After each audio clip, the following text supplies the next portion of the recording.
Hello, welcome to Spread Book Joy. Today I've got 2 tags and I'm going to challenge myself to complete both in under 15 minutes and have hardly any editing. Will it happen? Probably not.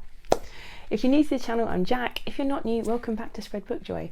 And if you're not new, you'll probably think, Jack, you're never going to do it. You talk too much. You're right, I do. Also, I haven't done a tag in ages, so I'm a bit behind. The first tag I'm going to do is the Book Snob tag. It was created by Tia over at Tia and All the Books, and I was tagged by MJ over at Reading This Life, and I will put both their videos in the description box, plus the questions. If you want to have a go, feel free. So question number 1, prompt number 1. Adaptation Snob.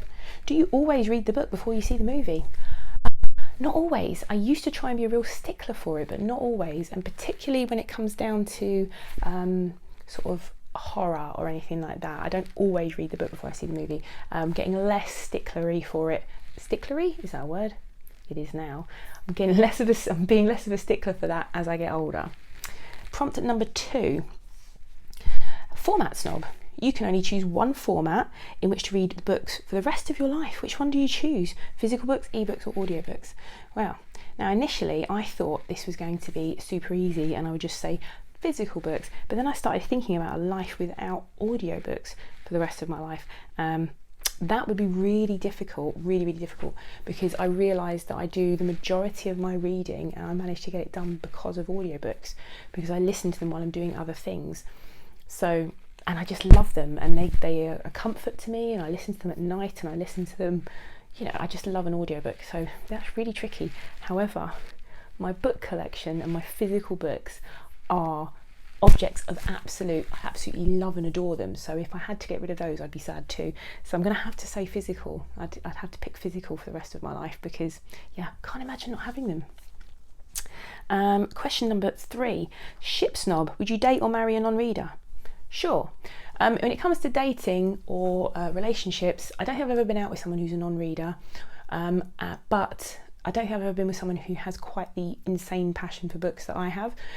And that's no bad thing. I was talking to someone about relationships recently, and I said it doesn't really matter what someone's interests are, as long as they're not out doing stuff that's hateful or horrible, as long as they have the same intrinsic values as me, you know, morals, like social kind of values that I have. I couldn't live with someone if they didn't have the same sort of social and political opinions or views as me. So that's important. Whether they, you know, prefer to go and watch football rather than read a book or whatever it is they want to do, that's really not that important to me, but values are really important. Number 4, genre snob. You have to ditch one genre, never to be read again for the rest of your life. Which one do you ditch? I've given this some thought, and I think I could live without reading a thriller for the rest of my life. I know a lot of my bookish friends are really big fans of reading thrillers, and I do enjoy them, but I'm reading them. I get annoyed when there is a convoluted plot, or things happen, or people behave in silly, strange ways because of plot. I think the last thriller I read was last year, and yeah, it was a series of really improbable things happening and someone behaving in a ridiculous way, and I just was like that every time I turned the page. I still wanted to find out what was going on. I was very disappointed when I found out what was going on. So yeah, I think I could live without thrillers for the rest of my life. But any of my friends out there, and you know who you are, I know who my bookish friends are who read thrillers, if you want to try and persuade me otherwise, then recommend a good thriller to me. Number 5, uber genre snob. You can only choose to read from one genre for the rest of your life. Which genre do you choose? That is easy. I would choose fantasy. There, hands down, fantasy. Number 6, community snob. Which genre do you think receives the most snobbery from the bookish community? I personally haven't experienced it amongst my little corner of the bookish community online, but I do know that people who read, I feel like people who read contemporary romance, people who read YA, they kind of get looked down a little bit. And I haven't personally, I've been really fortunate in all the online interactions I've had that I haven't encountered any of that, and I hate book snobbery. Snobbery Recipient. Have you ever been snubbed for something you've been reading or for reading in general? Thankfully, no. And if anyone out there is snubbing people for what they're reading, please try and stop. You can have a good conversation with someone if you think that something's problematic, and you can make someone see why it is, but I don't think anyone should be snubbed or looked down on or shouted or argued at. Let's try and have a conversation about it. So yeah, That's the Book Snob tag. The next tag is the Count to 10 tag, and I was tagged by Penguin Pages and Anne with a Book, and the original tag was by Break Even Books. Now these questions are a bit quirky and a bit of fun, and they're all around the numbers 1 to 10. Now the only thing that's difficult about doing things like this now is, as you may or may not know, all of my books, aside from a small collection that I've got with me, are in storage. So I couldn't, normally when I do these kinds of tags, I look about my shelves and I spend ages picking out the books and I've got them with me, but I haven't, so you just have to bear with me today. So question number 1, first book in a series. So I just assumed you just had to name a great first book in a series, and for that I'm going to say Way of Kings by Brandon Sanderson. It's his first book in his Stormlight Archive series, which is not finished. He's 4 books in to his huge, I think it's going to be a 10 book series, and they're huge, they're massive books. In fact the paperbacks are split into 2 volumes, but yeah, Way of Kings, the reason I'm picking that one out is because it absolutely blew me away the first time I read it. It was the first book I'd read in absolutely ages where I was just going by the end of it. It was quite a slow burn leading up to it too, but his writing's so engaging in it. But yeah, that's my first book in a series I'm going to mention. 2 or more copies of the same book. I own 3 copies of Pride and Prejudice. 3 or more colours on the cover. This one just sprang into my head when I read this, and it's called The Flavour Thesaurus. I can't remember who the authors are, but I'm going to pop a picture of the book up here so you can see the cover, and I don't have it, it's in storage. But if you're a cook or you have someone who loves to cook, this is a great book. It just has an A to Z of flavours, and within them you can see what goes with that flavour. So, and it's just got this beautiful colour wheel on the front.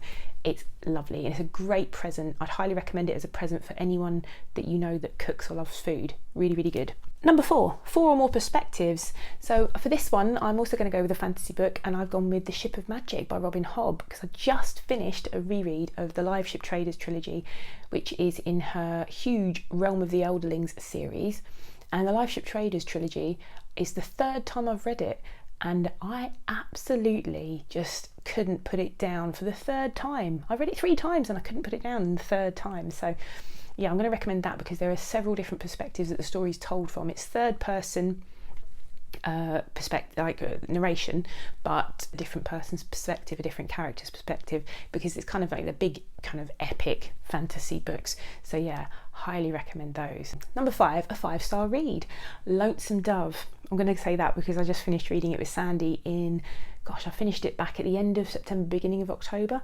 and I wanted to do a review of it, but the longer I go without doing a single review of a book, I usually have to do them immediately after I finish. But what a book! So many people go on and on about it on BookTube, in the bookish community. I've got one of my best friends who recommended it to me years ago, and I was like, oh yeah, I'll read that one day. Honestly, read it. It's so good. I haven't read a book that's given me such a sense of time and place in absolutely ages. It just swept me along, and I very rarely give 5 stars for books. In fact, I don't really give a star rating on here, as you may know if you've been around my channel for a while, but that book is hands down a 5-star read. The characters, the feelings when you're reading it, I was just swept away by it, and Sandy and I absolutely adored it. We're going to be reading the next in the series at some point, so yeah, Lonesome Dove, read it. 6 or more short stories. Well, I'm not a fan of short stories, but I do like fairy tales, so I'm going to say Grimm Fairy Tales, Grimm Tales for Young or Old, the retellings by Philip Pullman. They're pretty good. Number 7, a 7 in the cover or the spine. This was hard because I haven't got my books with me, so I can't really see the cover or spine. It was my copy of Harry Potter and the Deathly Hallows, because in the 7-book set there's a 7 on the cover and on the spine. But yeah, I had to look it up online just to double check because I haven't got those with me. Number 8, 8 letters in the title. I've gone for either Careless by Kirsty Capes or Pachinko by Min Jin Lee. Number 9, bookends on a page ending in 9. Well, I'm currently reading a book, and luckily I picked it up and I checked out Far from the Madding Crowd by Thomas Hardy. This finishes on page 389. There we go, 389, just to prove it. 389. It says the end there. I don't know if you can see that. So yeah, that's one. And number 10, 10 books in a series. So yeah, I was trying to think of a series that had exactly 10 books, and that was really tricky for me. A series that I've read at least that has exactly 10 books. So I'm going to go with books that are at least 10 books, a series that's got at least 10 books in it. Now I won't go for the Discworld series, which should be easy because it's a huge series, 41 books or something.